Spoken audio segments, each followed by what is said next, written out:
Welcome to the Ambitious Coach Podcast.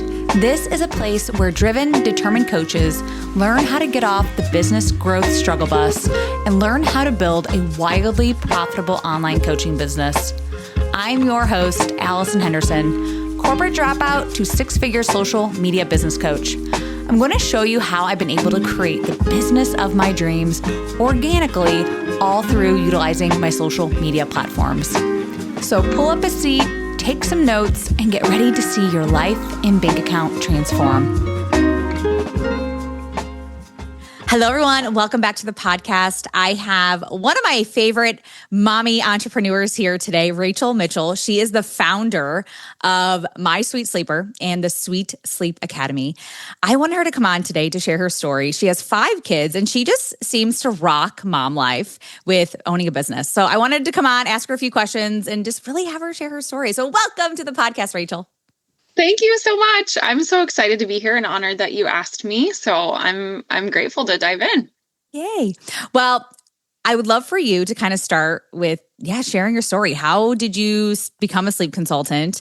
And then what made you then go, hey, I really want to start a certification to help more people build businesses the way I did? Yeah.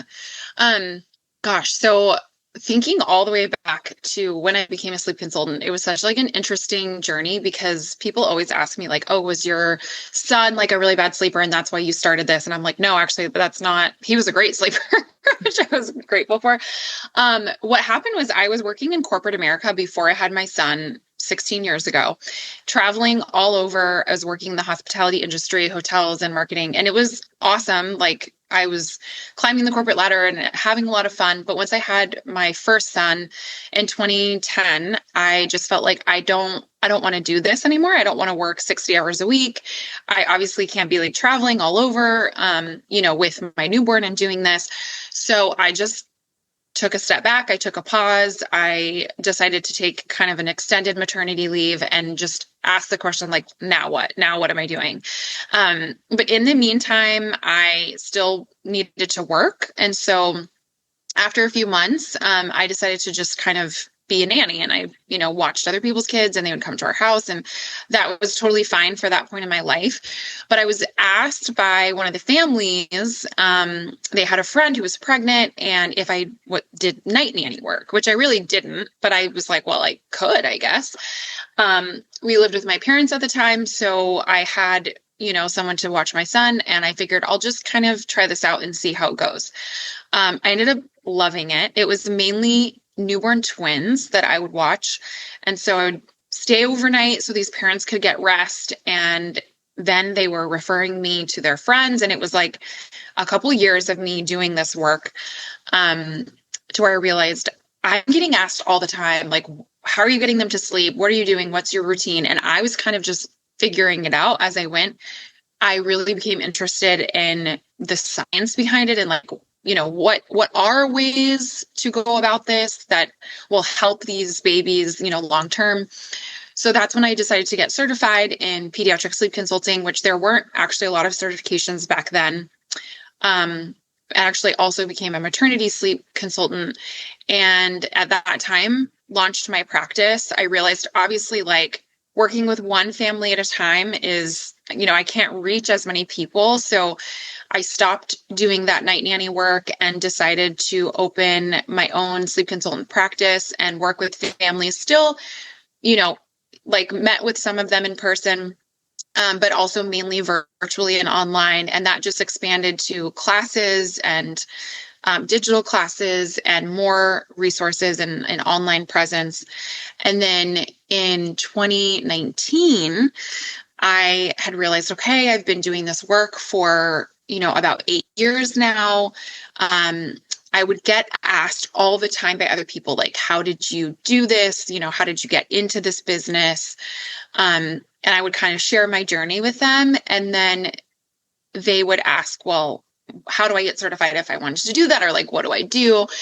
And I found myself mentoring other sleep consultants just because I was like, a lot of people have not actually been in this field for a long time because it's a fairly new profession. So I was like, I really feel like I want to pass along my knowledge to others. and went through the very tedious process of developing a program at that time. Launched it in 2020, which was super fun, in the height of COVID. And actually, there were so many people at that time looking for other opportunities because the world was so unknown at that time. So what I thought was like, oh, this is a really poor, timing and plan. Obviously, I didn't know what was going to happen. It actually ended up being great. And yeah, so now we've had Sweet Sleep Academy since 2020 and still running my Sweet Sleeper, but also just have built out Sweet Sleep Academy and training these other consultants that come through. So it's been really fun, a really wild journey. Definitely not where I thought I would end up. So yeah, I was going to ask, like, did the whole businessy thing come natural to you just from your corporate experience? Or was that something where you're like, oh my God, now I have to like market myself and sell? Like, did that come naturally for you? So the marketing and selling part actually did, because that's what I did before. That's what I went to school for initially. I actually did end up going back to school for infant, human and child development, like right in the middle, because I felt like my certification was great, but I felt like I needed more. So I did end up getting my bachelor's in the middle of that process. And so because of my background, that part came naturally. What didn't come naturally was all the other stuff, like the operations, the accounting, the hiring, the payroll. I was like, I don't like that part. That's not my favorite. But it was good to have the skills of marketing and sales, but there's other things that I definitely wasn't skilled in and had to just learn as I went.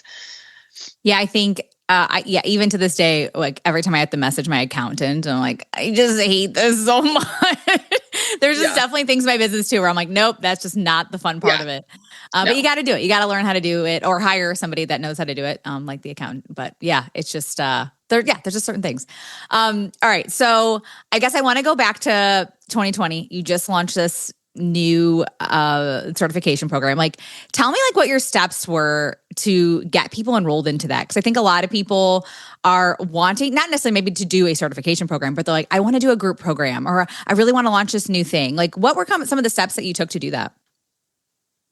Yeah, gosh, I really only had one platform, which was my Sweet Sleeper, and that was parents that were looking for sleep advice. So when I put this program together, I was like, oh, who do I tell about this program? And I would say I probably didn't do a very good job at marketing it initially because I didn't have this like built up audience that I was like, look at this. But it was really interesting because I shared it on my platform, My Sweet Sleeper, a lot. And I sent it out to my email list and I did some, Google advertising. I reached out to some other organizations, just letting them know about the program, like the APSC and that kind of thing. And that was definitely fruitful, but slow, but to my surprise, when we launched that first kind of cohort of training, I mean, we had a really decent group of women, mainly, sign up for the program, and they all were really through that other platform that I had. So some of them were actually former clients of mine that I had worked with to help their baby sleep, and they became really interested in it through the process. Some of them, just kind of heard word of mouth, found us online. So that was really great. I would say that was putting together the whole program and making sure that it was, getting an evidence base, that we had other eyes looking on it. That was a really big, like the biggest kind of part of it. But I think a lot of entrepreneurs can relate to that of like, okay, I've put so much work into this. Now I get to put it out into the world. And you think like, oh, if you build it, they will come. And that was like sort of my mentality. But then you realize like, oh, I have to market this thing forever. Like I have to always talk about this. So yeah, it's been like, we're still constantly finding new ways to let people know about the program and share with them. And it's especially because now there are a lot more programs than there used to be. So yeah, it's been interesting, that whole process. I love that you said that, that you have to talk about it like all the time, every day, almost like, I think so many people like post once and they're like, but I posted about my program and it's like, nobody signed up. And I'm like, girl, you got to be talking about that all day, all the time. Like it's like, I think, and I don't want to hate on like newbies or anything like that, but like it is one of those things for me where I'm like, you gotta talk and sell way more than you think you do. Yeah. Yeah. Now, tell me though. All right, so you get some new people in here. I'm sure that at some point though, somebody's like, "But Rachel, I need help starting my business. Like, I need help with all the businessy things." Like, is that something in your program that you offer? Yeah. So that was actually always something that I wanted to build into the modules. So we had like 8 full modules that were dedicated just to learning about pediatric sleep and all the things you need to know when you're working with parents. And then we had these 2 modules that were just dedicated to the business of sleep consulting, because I knew that people were going to, wonder like, how do I do this? I've never run a business before. I have no idea what I'm doing.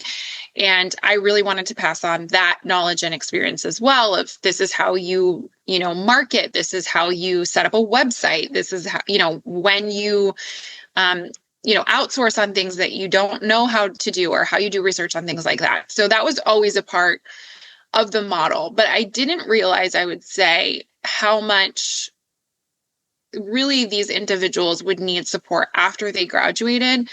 And when I went through the program that I took, I definitely felt like I was on an island because it was virtual. So when we graduated, I kind of felt like I'm like, okay, now what? Like there wasn't a lot of business mentorship. So I did quickly develop like a mentorship program afterwards so that they would have the option of working with us afterwards for continued mentorship if that's something that students really needed or wanted. And I think that has been just like one of our greatest offerings so that they don't feel like that, like I did, like they're out on an island. They don't know what to do. They don't know where to go. And that they have someone specifically in the sleep consultant industry because it's such a niche industry. You can find business coaches. There's so many business coaches, but to have someone that's worked in this industry, that was really important to me to develop that. So that has been something that's ongoing that I think is really important. What kind of questions are they asking right now in your community? A lot about social media. Even like consultants, I don't want to be on social media. How else do I market? When I think about like the marketing classes I took 20 years ago in school, I mean, it's so different now. It was like print marketing, a lot of word of mouth. So a lot of questions about that, like how do people find out about me? Or is this market saturated? That's something that I get a lot because now there are like tons of sleep consultants. And actually there was like a recent controversy about the sleep consultant industry as a whole because it's not regulated in the way that a lot of other professions are, like IBCLC or doulas, like that kind of thing. It should be, and we're working on trying, like a lot of us are working on that. So questions on like, are there enough parents, to service? Am I going to be competing with just like so many other sleep consultants? A lot of questions about, pricing and how to structure that and the type of support to offer and classes versus one-on-one support and like all that kind of thing. So I feel like those are a lot of the common questions, but so many questions are asked, which, is great. I love helping people, not that I have the answers to everything, but I love helping people kind of find their footing and find their way as they're getting out there into this industry. Yeah. So if you don't mind, I'd love to go back a bit. So the question of, I love the question of, I don't want to be on social media. Like, how do I market myself? How do you answer something like that? Obviously, this whole podcast is around like getting visible, creating content, getting clients, and, really showing up on social media.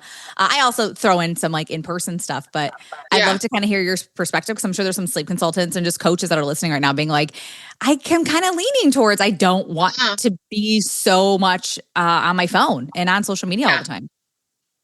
So I always tell sleep consultants, first and foremost, this is a referral-based business. So it's kind of like your pediatrician or your IBCLC or someone like that, where most parents want to work with someone that they know is reliable and is going to help them, and someone else has worked with them before.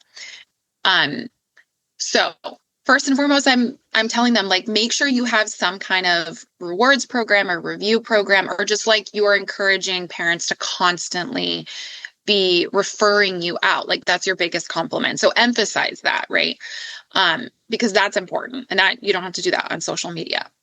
I also always really encourage consultants, like, get connected in your local community, because that's going to be the place you want to start. And it's great that we can service anyone like in the world. We work with parents all over the world.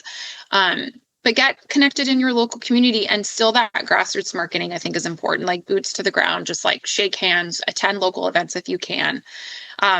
Email marketing is a big one. Of course, they can do things like, advertising online and that type of thing. But I will say, as much as social media can be frustrating and something that, like, for me sometimes is like, I have so much fun with it, but it also can be the bane of my existence. I tell them, like, that's a big chunk of your demographic that you're missing if you're not on social media. And so I'm so happy you said this. Yeah. I'm like, I get it, but you're leaving like the opportunity to speak directly to these parents that are online, that are on their phones, that are getting this advice from other sleep consultants. You know what I mean? So I think it's hard. I get it. I respect that decision if you don't want to be on social media, but also you have to understand that you are leaving, potential clients because you want to meet them where they are and they're on social media. Yeah. And I'm going to give you so much props because you have 5 kids and you're still showing up. There's no excuse, is there? Right. I always tell people that it's so funny when people are like late everywhere. And I'm like, I have 5 kids at home. We actually have 7 total, but 2 out of the house. I'm like, I have 5 kids at home and I'm on time. If I can be on time, then you can be on time. But yeah, it's one of those things where I'm like, I'm not glued to my phone all day. I have to set really strict parameters on social media. I no longer show my kids' faces online on social media. Like, I've really had to build those boundaries, but I still do it with, you figure it out. You figure out how to make it work. Yeah. Yeah, I think right now I have a group program going on and there's just a lot of excuses floating around, right? It's like, I understand you have kids, or I understand now it's just like, your life is busy. I get all that. But there's still like that part of me that's like, but if this is your passion and this is something that you wake up every day thinking about, then there just has to be a time where you go, hey, like, I need to get disciplined. I need to get committed to this business and to myself. Cause like, there's deep down, I know you really want to work on this. So you have to, I think you said it perfectly, like kind of have those boundaries or, schedule it in, like really, whether it be getting a nanny or a babysitter or somebody to come to the house for an hour or 2 every day, just so these are my working hours. Like, I'm going to be able to get this stuff done during those time periods. Right. Like, I'm not editing videos when my kids are just like sitting here, I have a scheduled time where I can focus and do it. And sometimes I'm like, I'd rather be doing other things, but it moves my business forward. And, it's something that's going to bring, our content's going to bring eyeballs to our brand, which ultimately results in helping more parents. And that's our goal, right? That's our mission. So yeah. Yeah. I think sometimes we forget about that. We make the whole social media stuff about ourselves. Like, I don't want to show up. I'm afraid of what people are going to say about me. And I'm like, but there's so many more people out there that they don't care what your hair looks like. They don't care what your messy living room in the back. Like, they just want to hear that you can help them. Like, they're only thinking about themselves when they come on your profile. How is she going to help me? And yeah, I think that's sometimes the missing piece. I'm like, what if we just didn't make this about you? I know, because ultimately it's not. It's like, parents are not like, oh, I'm so excited to hear all about you. Tell me everything about, like, in our industry, in our niche of sleep consulting, it's, what tips do you have for me? How do I help my child sleep better? That's why they're following you. So yeah, I mean, it doesn't have to be perfectly curated content or edited, or it doesn't have to be that perfect like persona. It just needs to be relatable, helpful, real. I think those are the things that we focus on: relatable, helpful, real. And, we see with our content, like, time and time again, as long as we focus on those things, then we have parents that are telling us, like, what you're sharing is helpful. Thank you. And I think just getting those comments and messages, it like really validates what you're doing, because you're like, okay, I'm not just like showing up on here every day, like talking to nobody, even though it feels like that sometimes. this is really helping people. And I think that that's great. Yeah. So let's go back to another question that they have. Like, how do you handle the question, oh, the market's saturated? Like, I'm somebody that's like, because I'm in this world, I see sleep consultants all the time. So yeah, I'd be like, yeah, it looks saturated on my feed because that's like who I'm following and what I'm doing. But I'm like, is that a real thing? Like, is the market actually saturated? Not even close. It's not even close to being saturated. You exactly what you said, your algorithm is feeding you that because that's what you're consuming and that's what you're talking about all the time. But if you think about the millions of parents in the world, even in your, like wherever you live, like how many parents are there? Probably thousands, depending on where you live. Like there isn't even close to sleep consultants that could help all of those parents. Yeah. So it might look like, oh, look at this sleep consultant who has 1 million followers and how could I possibly compete with that? You don't. You focus on the thing that you do well, the area that you're in or the area that you want to service, and you will have plenty of clients. Like, unfortunately, there's plenty of tired parents out there. I wish it wasn't that way, but that's just the reality. And so sleep consultants don't have to be worried about that. Social media is not a good place to gauge that. Like, truly, I would do the actual research to see, how many parents are in my area, how many actual sleep consultants certified are in my area. And they may find like a handful. Yeah. I'm noticing that a lot too, where I'll have people come into my programs and they're like, there's another certified pediatric sleep consultant. I'm like, so what? Like, you're not competing with her. Don't even worry about her or her business. Yes, she might be at events that you might go to, but like, if anything, like maybe you take her out for a coffee and say, God, we should probably be friends. Like we have a mission together to help these parents. And I'm always just like, stop trying to like, I don't want to say like you're being a bully here, but like, stop trying to hate on her. Like, you guys aren't competing. You guys are not competing against each other. So yeah, there's plenty of parents for everybody, even in the biggest cities. So I live near Chicago. And when I looked to see like how many really are, it's really not that many servicing possibly millions of people. So there's enough clients for everybody. And yes, social media, I feel like is a easy way for you to target people just in your communities or in your, surrounding cities. Yeah, absolutely. So, okay. So now, there's these people in your program right now, which I'm sure you can kind of pick out your favorites. Like, what makes them your favorite? Like, what kind of characteristics do they have where they're getting consistent clients? They're really showing up. Like, what are some of those things for them? I love that you asked that question because we just kind of started this spotlight program of spotlighting different students per quarter. These students like really stood out to us, and it's always those that are eager and consistent. So, as they're going through this program, they have to complete modules, they have to complete quizzes and assignments, and then the final exam, and then they move on to practicum hours. And, it's life happens. And so we get it. You can kind of fall off in the middle of it. And, sometimes people have to take a step back, which I totally get. I mean, I went through that. It took me a long time to finish school.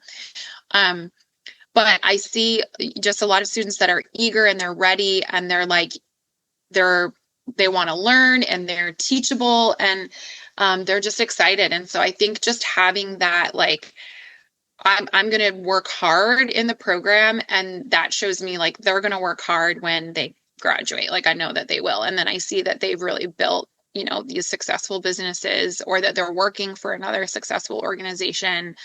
Some of them come and they work for us sometimes if we have openings. And so I think those characteristics, like being open to learning and being eager and excited and consistent, like really like showing up and doing their best work, that really is what we look for in our program and typically the students that we spotlight that stand out to us. I love that. Yeah, I think the ones that get that it's going to take effort, daily effort, realistically, to build the business or just even finish the course. Like, hey, this is something when you come in every day, like, and you're so consumed by it, I just feel like you're going to get through it much faster. And I see that with business, like when you get out of the certification and you want to start your business, like the ones that just take forever, like thinking like, I don't have to learn it. I don't have to do this. It's like, just learn how to sell and market yourself, get it out of the way. Just do it. Just Yeah. get it out of the way so that you can start getting more clients and that it's just not something that you're thinking about every single day of like, oh, how am I going to get a client? How am I going to get a client? So I would love for you, because there are a lot of kind of, I would say newbie-ish people listening to this podcast. Like if they were to get their first 5 clients right now, like if they were trying to get their first 5 clients, like what would you tell them to do? Good question. Well, first and foremost, I would say 5 clients is a lot for a sleep consultant to have at one time. So I think have an organization system. I always tell the story of like when I got all these clients and I was like, oh my gosh, I'm rocking it. I'm doing an amazing job. And I'm texting this mom and I texted her like something where she wrote back and she was like, what? And I'm like, oh, I just sent the wrong like sleep plan to the wrong parent because I have so many clients at a time that I'm getting them confused. So don't do that. Have an organization system, whether it's a CRM or really just like, rock the Excel spreadsheet, like have that down so that you are really making every client feel like they're your only client. I think in this industry, what people don't understand is that these parents are emotional. They are exhausted. They are usually at the end of their rope, and you are like the solution to them. Like to them, you are it. They're like, we have invested in this because we absolutely can't function anymore without your help. And it's not always to that point, but a lot of the time.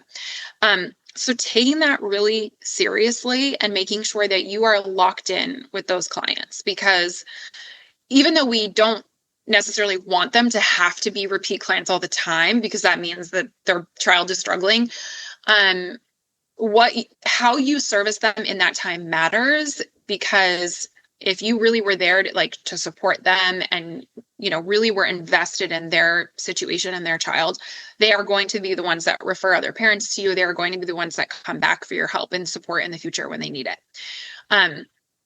So organization, really showing up and being, present with those clients is so important. The other thing I would say is that I always tell sleep consultants, it's not about making sure that by the end of the time you work with them, that their child is like perfectly sleeping, because that's not realistic.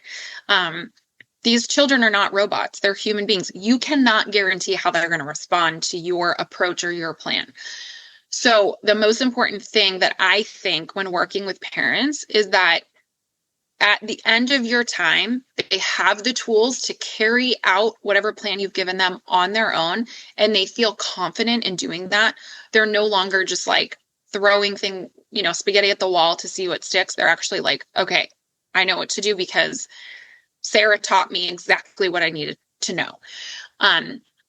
But also if you are there supporting them, like cheering them on, encouraging them, that means so much more than consultants think. It's not just about like, do this, do this, do that, do this. No, you got to be harder. You got to be stricter. Like, it's not about that. It's like showing up every day. Like, okay, you had a rough night. This is how we pivot today. This is what I want you to do. That means so much more than I think a lot of consultants realize. It's not just about like, oh, I got this baby to sleep through the night. It's also like, I equipped this parent with the tools. And so starting out, don't have that mentality of like, okay, I got my first clients. I'm going to be the best sleep consultant ever and get all these babies napping hours through the day and sleep. Like that shouldn't really be your goal. So yeah, I think just getting moms more confident in their abilities and just confident in their motherhood overall, Absolutely. Yeah. I love that answer. Thank you. All right. So last words of wisdom that you want to share with the audience today? I feel like you've given us so much. So thank you. Yeah. I would just say, don't get discouraged. I think, I mentioned this before, it can just feel isolating. It can feel like you're the only one struggling with the things that you're experiencing. I just went to the ABC Expo last week, and every year I see Kara from Taking Care of Babies, and we chat a little bit, and we were talking at the expo, and she's asking how business was, and I'm asking her, and she's telling me some of her struggles, and I'm telling her some of mine, and I'm like, here's this like super, super successful sleep consultant who has like the same struggles as me, like the same things that I'm dealing with.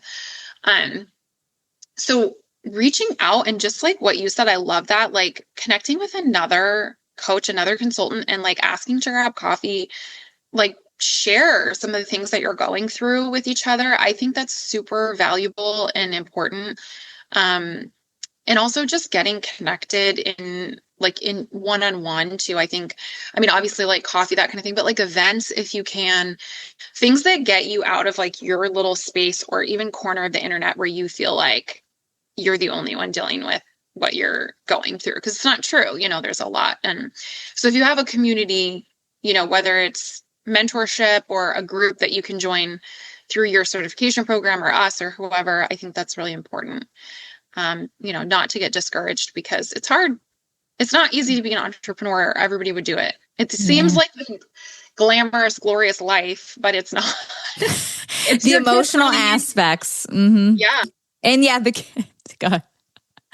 Yeah. I go to a coffee shop twice a week to get out of my house because I can actually work there at my house. I'm like, yeah, it's great and convenient, but I have a kid walking in every 5 minutes.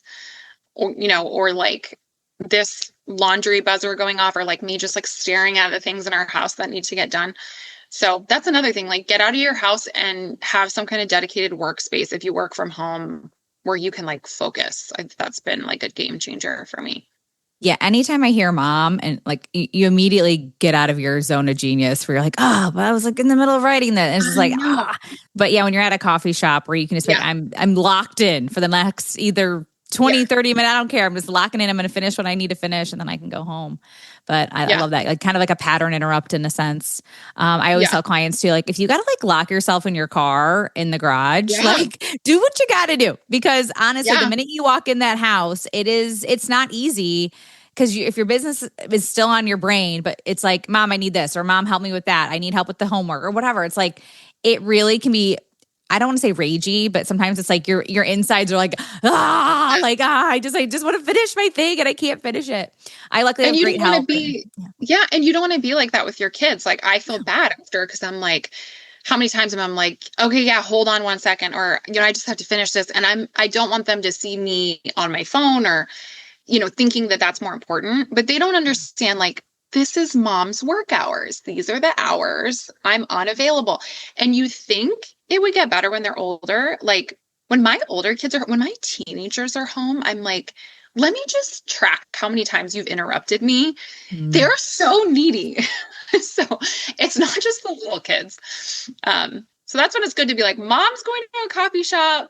You're here, with the nanny or with, my husband or whatever. But yeah. I have a 12-year-old. So the minute she walks in from the bus, she wants to like come in and tell me gossip from the day, like she's just like, da, da, da, da, da. And I'm like, I'm in the middle of something. Sometimes I'm on calls and she's like, hurry it up. Like she has like stuff to tell me. And I'm like, I gotta go. It's just like, God, gee, like, so I understand that. It's like, sometimes they need you way more than the toddler or the little ones. Yeah. But yeah, so thank you, Rachel. I appreciate you coming on today. I don't know, where can people find you? I want to make sure that everybody starts to follow you. Thank you. Yeah. So we have 2 separate accounts on Instagram and Facebook, Sweet Sleep Academy and My Sweet Sleeper. So follow us on both of those. That would be great. And then our website, mysweetsleeper.com, and Sweet Sleep Academy, that has all of our information on our programs and how you can work with us and all that fun stuff. So oh, thank you. Yeah. All right, Rachel, have a great day. Thank you for coming on. Thank you. Thank you so much for having me. Thank you for listening to the Ambitious Coach podcast today. A couple favors before you go. If you found this episode helpful, please take a screenshot and share it on Instagram. Most importantly, don't forget to tag me at Allison Henderson _coach. That's ALLISON Henderson_coach. And lastly, please take a minute to rate this episode and leave a raving review on Apple Podcasts, Spotify, or wherever you tune in to listen. Okay, ambition is great, but it's time to get to work. Take action and commit to being 1% better every day. Once again, thank you for tuning in, and I will see you again next week.